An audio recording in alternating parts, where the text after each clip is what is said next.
let's take a closer look at these protons. We'll see that the protons do not just lie there, aligned parallel or anti-parallel to the magnetic field lines. Instead, they move around in a certain way. This type of movement is called precession. What type of movement is precession?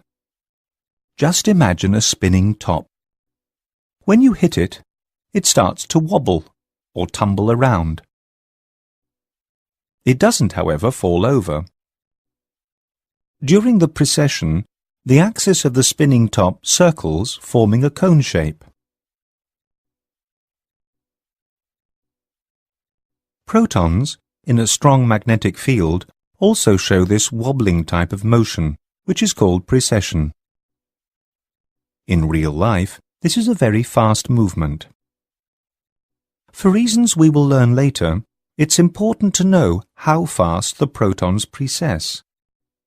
This speed can be measured as precession frequency. That is, how many times the protons precess per second. This precession frequency is not constant. It depends upon the strength of the magnetic field in which the protons are placed. The stronger the magnetic field, the faster the precession rate, and the higher the precession frequency. This is like a violin string.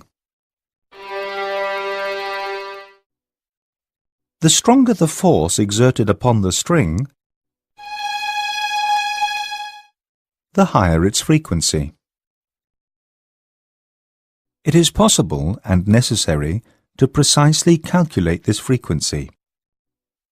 This is done by using an equation called the Larmor equation. Omega 0 equals gamma B0. Omega 0 is the precession frequency in hertz or megahertz. B0 is the strength of the external magnetic field, which is given in Tesla, T, and gamma is the so-called Gyromagnetic Ratio.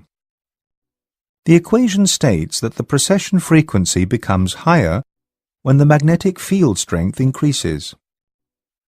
The exact relationship is determined by the Gyromagnetic Ratio gamma.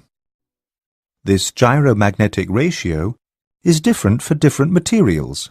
For example, the value for protons is 42.5 MHz per Tesla. It can be compared to an exchange rate, which is different for different currencies. It's now time to take a break. However, let us briefly review what we have learned up to now.